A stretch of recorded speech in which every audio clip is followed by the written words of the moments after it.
Imagine a world completely transformed.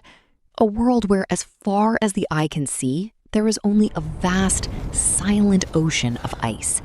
This wasn't a temporary winter. This was the Pleistocene epoch, the Great Ice Age. Thousands of years ago, Earth was gripped by a freezing force so powerful that it reshaped continents. Massive glaciers, some 2 to 3 kilometers thick, crushed the lands of Europe and North America. For our ancestors, the horizon offered no green, only the blinding white of survival. This wasn't just a challenge of endurance. It was a desperate race against total extinction. Every breath was a battle, and every sunrise was a miracle. But in this merciless cold, humanity did something extraordinary. They adapted. Our ancestors, the Homo sapiens and Neanderthals, refused to be silenced by the frost. They looked at the giants of the tundra, the mammoth and the reindeer, not just as food, but as their shield. They invented the bone needle, a simple tool that changed history.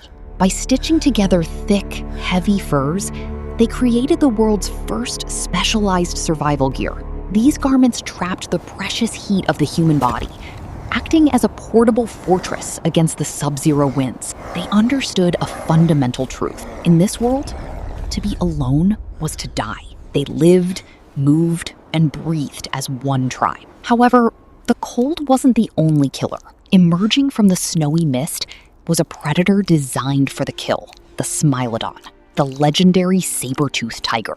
With muscular limbs and 2 terrifying 7-inch sword-like canines, it was the undisputed king of the frozen wild. A Smilodon didn't just hunt, it executed. Its jaw could open to a staggering 120 degrees, allowing it to drive those massive teeth into the throats of prey twice its size. To the humans huddling in the dark, the roar of the Smilodon was the sound of approaching death. It was a monster that turned the night into a landscape of pure terror. But humans are not defined by their fear, but by their intellect. In response to the claws of the beast, we sharpened the earth itself. By striking flint against stone, our ancestors crafted the first lethal masterpieces, spears with clovis points so sharp they could pierce the toughest hides. This was the turning point in human history. Each rhythmic strike of stone against stone was a heartbeat of a new era. We were no longer just the hunted, hiding in the shadows. We were becoming the architects of the hunt. We weaponized our environment, turning wood and stone into an extension of our will. As the sun dipped below the frozen horizon and the wolves began their haunting chorus, humanity retreated to its final sanctuary, the cave. But they didn't go into the darkness alone.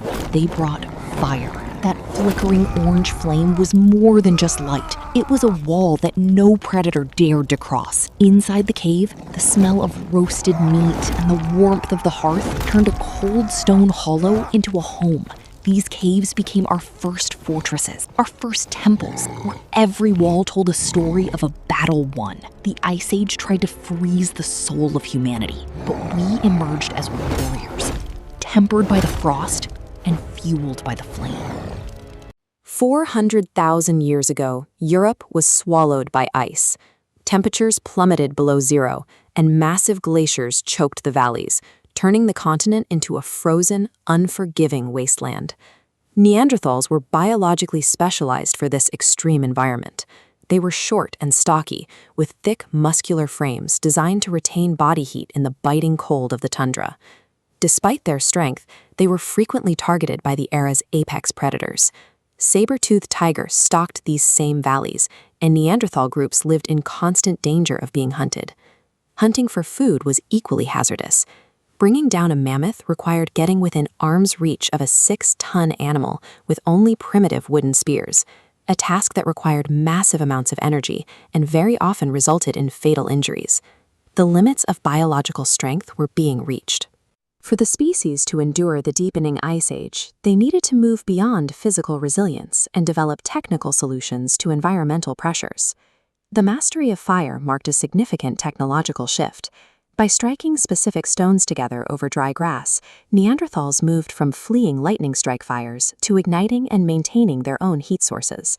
Cooking their kills provided a massive caloric advantage. Because cooked meat is significantly easier to digest, they were able to extract more energy from their food, which supported their high-energy, muscular physiques. Their weapon manufacturing also advanced. They learned to strike stones at precise angles to create sharp, standardized blades, allowing for more efficient butchery and more lethal spear tips. Evidence of abstract thought emerged in their living spaces. Neanderthals used ochre and natural pigments to create animal imagery on cave walls, suggesting a complex internal world. They also began practicing intentional burials. By placing tools and food alongside the dead, they demonstrated a recognition of mortality that set them apart from other animals. These technical and cultural developments allowed Neanderthals to stabilize their populations.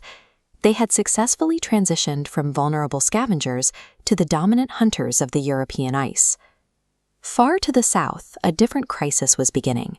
45,000 years ago, severe droughts in East Africa caused rivers to vanish, forcing local populations to search for new habitable land. These groups of Homo sapiens migrated toward the Red Sea. With sea levels low, they were able to cross into the Arabian Peninsula, using small rafts and narrow land bridges. Their journey continued northward for generations. Eventually, they pushed into the unfamiliar and freezing landscapes of Central Europe. Unlike the Neanderthals, these sapiens lacked biological adaptations for the cold.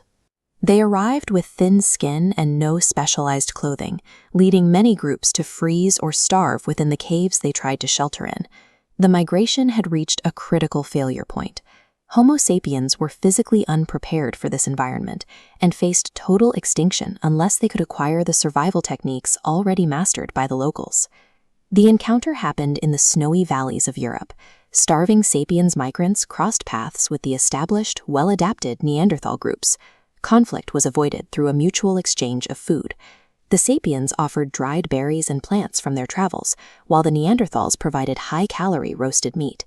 This interaction led to a transfer of essential technology.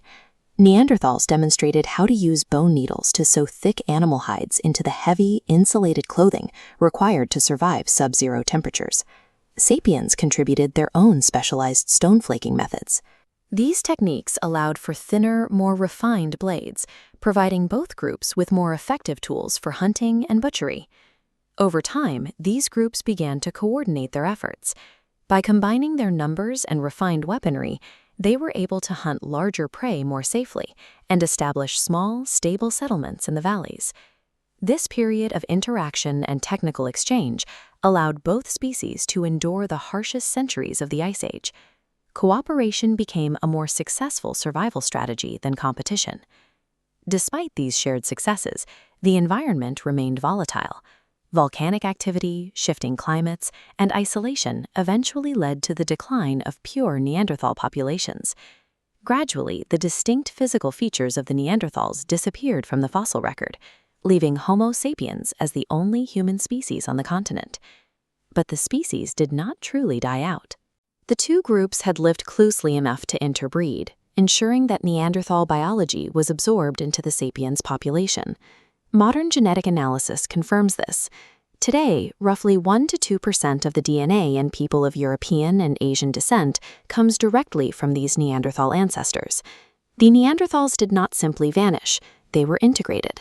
Their legacy is a physical one, preserved in the very genetic code that still helps modern humans adapt and thrive in diverse environments across the planet.